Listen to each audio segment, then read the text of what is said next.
Working on a Dodge Journey here.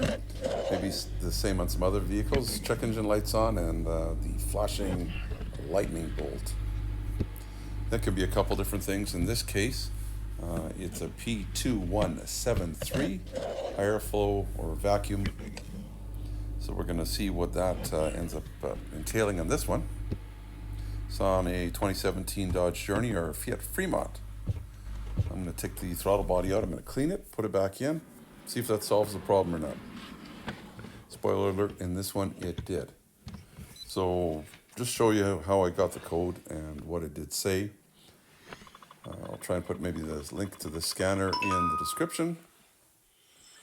This one has a couple years of free updates, and then after that, well, I guess you won't be able to work on some of the newer vehicles. So this isn't a fix for sure for the lightning bolt every time.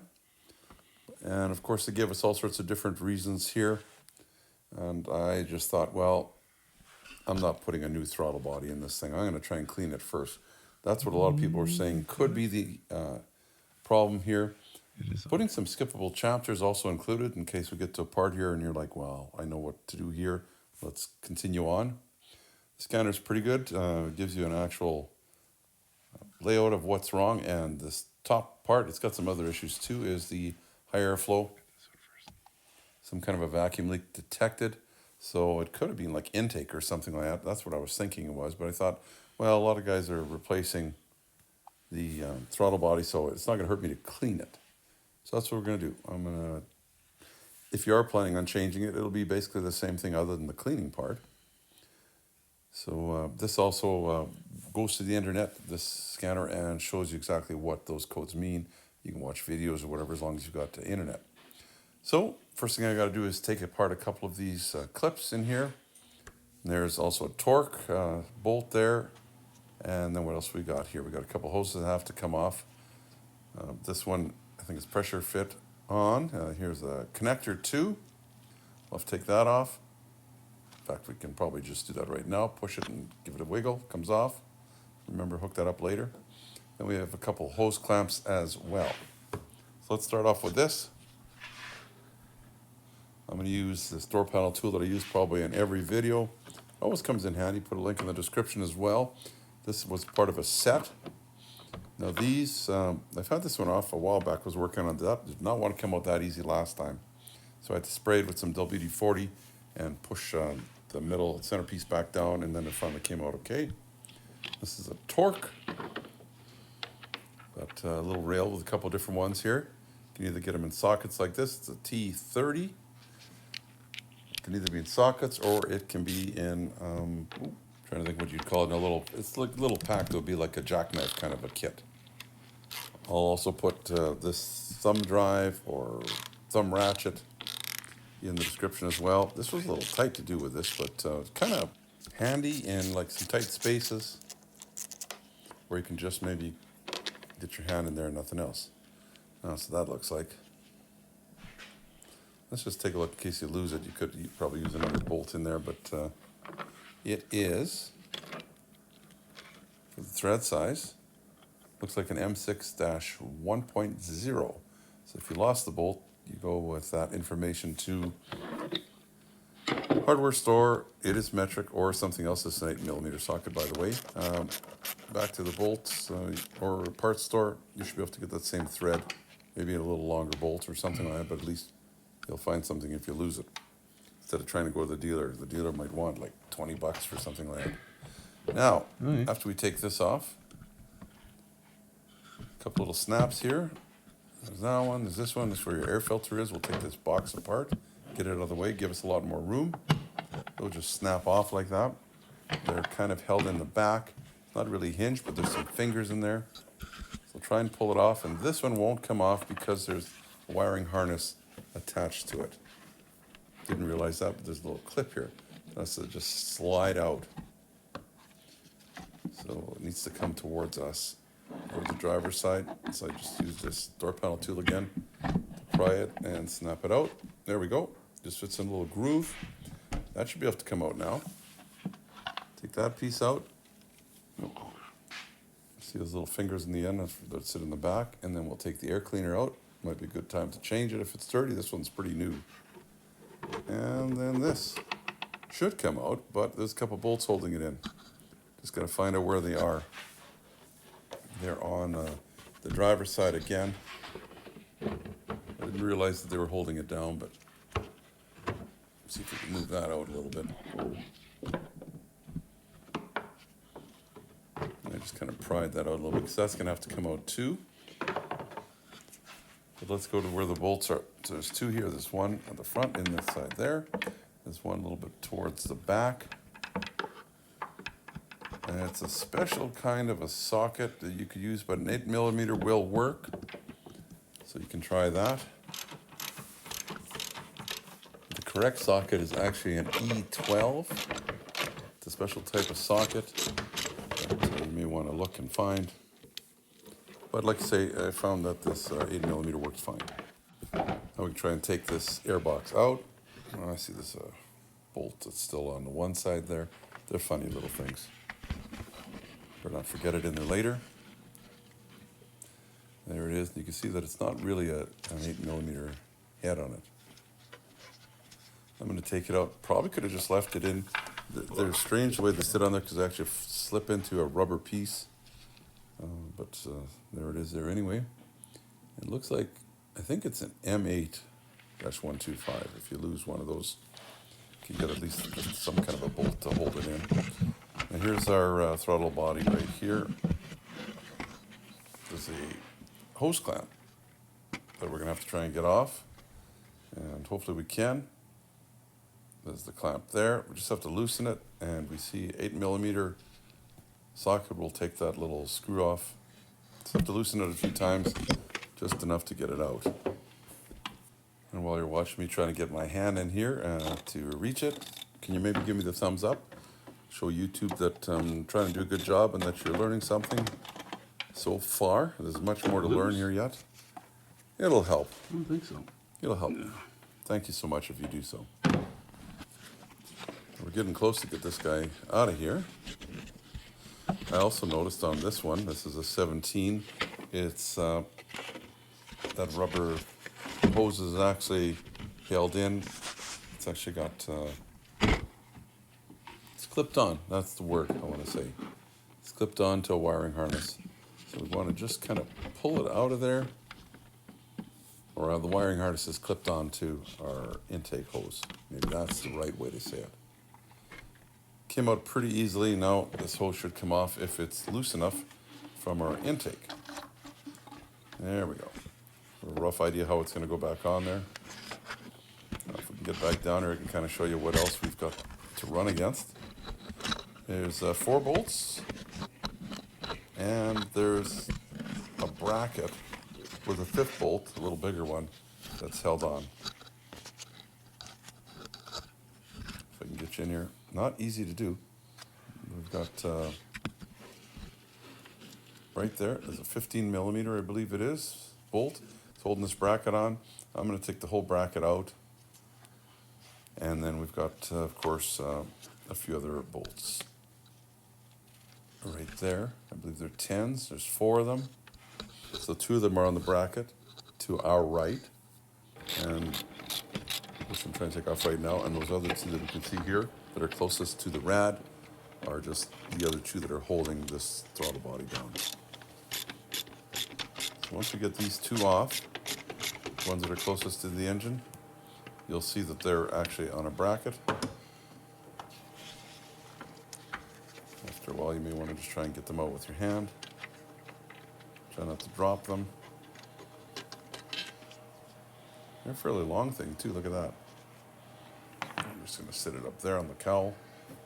Try and get this other one out. Between all the wires and the hoses and stuff like that. Not making it the easiest. But if you follow the channel, we've done harder jobs than this. Like I say, so far after completing this, the lightning bolt has been out. It's been running fine. It hasn't gone into that limp mode. It's happy so far. But there might be another issue with this. This engine's got about 300,000 kilometers on it. This bolt I'm trying to get off, that's that 15mm. I'm going to use a ratcheting wrench Back to the 300,000 kilometers. We're about 187,500 miles on this 2017 Dodge Journey or Fiat Freemont. Donating some time here. That's why we're not putting a new one on too. This is a patrol vehicle. It's a volunteer group that does some security for the town. So try and help them out a little bit by them not having to spend any more money than they do. It's all volunteer. There's that bracket. Look at that. Car's been running good though. Now let's take these other two bolts off. And as they come off, you know how they're going to come off. Just give me another second here. I'm just going to show you them coming out. It'll be like seconds here. Just in case you have any troubles, I have to use a couple different extensions as well, just to get around there. And then finally, bolt one. Then we've got this, there's a clip here, connector. I tried getting it off while I was on there, but it's been on there a long time, so I'm gonna just leave it on until I get the throttle body out and a little closer. Maybe not. Easier to access. But this last bolt, I end up using a couple of shorter extensions just so I can get around it again. Just figured I'd show you that so you're not fighting, trying to get it out. Just, you know, sometimes just extra little tools here will help you a little bit. And as it comes out here, there we go. Got the whole thing out, the bolt's still on there too, better not drop it. Get it out of the way, and then hopefully we can get this connector off. Again, it's been, you know, in gravel and whatever else for all these years. Pretty tight, so I'm hoping I can just push them a little bit without breaking them with my door panel tool. Maybe a flat screwdriver could work, just to get them moving. And then once they seem like they're moving, the dirt's out of them, hopefully I can just squeeze it, squeeze the two together and wobble it out of there, and it's out. Ta-da. So basically, what's this taking us? Well, we got 12 minutes on the video, but so let's say to get 20 minutes. That's what the piece looks like. There's a gasket in there as well. I'm just going to reuse that gasket and just wipe off the dirt off of it. I'm using some brake cleaner. This doesn't have a sensor in here, so should be safe doing that. I'm going to use an old toothbrush and just kind of scrub it a little bit here. Try and get it as clean as I can. It's fairly dirty. I don't know if it's ever been cleaned before. I open this butterfly too. Try and get it in there. It's a pretty strong spring on it. You don't want to get your fingers cut off. It shouldn't cut them off, but it would hurt. Now, if it was hooked up to electrics, sometimes they can cut your finger off. So try to move in and out, and you can see the guck falling into the pail there. It's fairly dirty. I'm trying to get it all looking back to as clean as we can, and then we'll put it back together. Of course, I used some paper towel as well, or a rag might be better. Sometimes this paper towel leaves fuzz or a lint. It's a lot better than one. Sprayed it down a few more times, tried to clean it up. It's looking pretty good. I figured I'm just going to since I spent all this time taking it off, let's just do it right, get it as clean as we can, and then if this works, fine. If not, we'll go to plan B. Well, Like I say, in this case, so far, it's worked. I'll try and put a link right now to another video if there was a plan B, top right-hand corner, if later on we find out that this didn't help. Give you an update. Now, it's looking pretty good. I probably should have cleaned the outside too, but I don't have anything soak it in, or don't want it soaking anyway. You'll notice on these, or maybe you didn't notice, there's like alignment pins under here. That'll go into the body. See right there, there's one top left, and then there's one on the right closer to the engine as well. And let's not forget to clean this O-ring off too. So they'll help you. You'll want to make sure that the throttle body clicks into those, because this will make it a lot easier to line it up.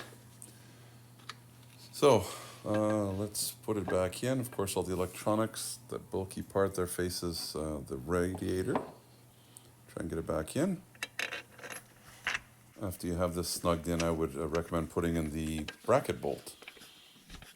After this is snugged down, and that's that 15 millimeter one. It's an M8-1.25. If you lose it, put the bracket in there and then bolt the bracket to the engine.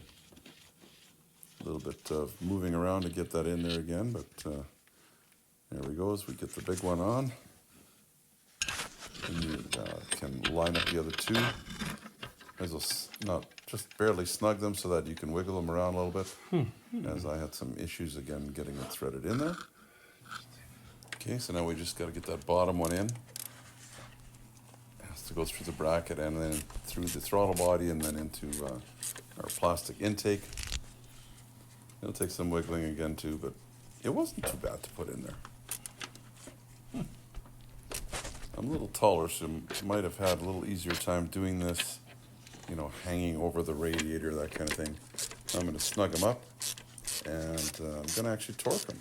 Believe it or not, I don't know if anybody else does. It took me a little while to figure out what the torque is, and I'm still not 100%, but I don't think it should be any tighter than what we're going to do it to. So I got those basically snugging. Use my inch-pound, not foot-pound, inch-pound torque wrench. Try just snugging them up a little bit more. I already have it set to about 106 inch-pounds. I think somewhere between 100 and 106 is probably where they're supposed to be. And I was kind of shocked. It's like, these weren't as snug as I thought they were. So I tried snugging them up, you know, crisscrossing. And then once I got that done and figured out, here we got actually a clip. And I ended up adding another short extension on this. Just in crisscross. Hoping it's going to get there. Still have that connector to put in. Let's get some input to know what it needs to do, because this is totally electronic. There's no cable going to this throttle body. Click that in there. Make sure it's in good. Now I'm going to try and start it up, see if it runs. But before we start, I believe there's a learning procedure on these. There was on some of them. So what you do is you go to basically run. I'm not holding the brake down, so it won't start. Then I'm going to hold the pedal all the way down and count to 20, roughly 20 seconds. See, my camera's getting hot. It's starting to act up on the screen. So once you've done the full 20, and you want to do the full 20 seconds for sure, you slowly start letting the pedal off, very slowly, slow, and as even as you can, all the way to the top. Now we can start it. So let's see what happens here. Off, brake pedal on. Let's start her up.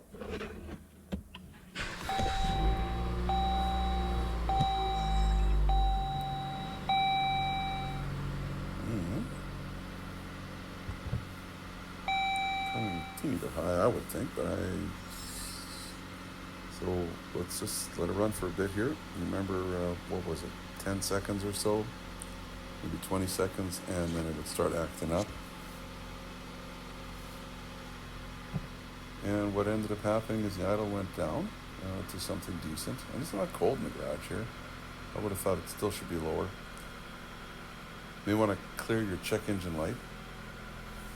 That's what I ended up doing later. And I've driven it a little bit, and it hasn't come back on. Whereas before, maybe you'd go around the block, or you'd drive around a mile or so, and it would come back on. But it looks like we're getting our idle down a little more. I'll let you know if there was any issues later on. But since I did this video, like I say, we've driven it around a little bit, not too far, but it looks like this cleaning helped. Code's not coming back on. It's not going into limp mode. I'm thinking this is a success. What do you think?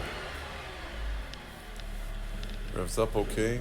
before it would not rev up very high when it went into limp mode. So I'm going to shut her down and put the rest of the stuff back together. Now we've got this intake, we've got still that little hole there. It's like a mounting hole that's going to connect onto a wiring harness.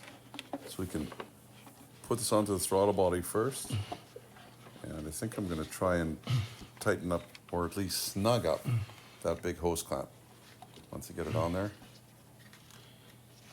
So it looks like I've got it on all the way, I believe. I think this actually goes under that hose. Let's tighten it up anyway. Now your rad hose shouldn't be this close to this intake hose. You'll see in a minute here what I've done is, so I could shoot the video, I moved the rad hose out of the way with the bungee cord.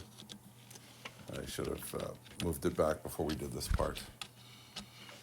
And we tighten that up or snug it up. I think where it's sitting will be fine.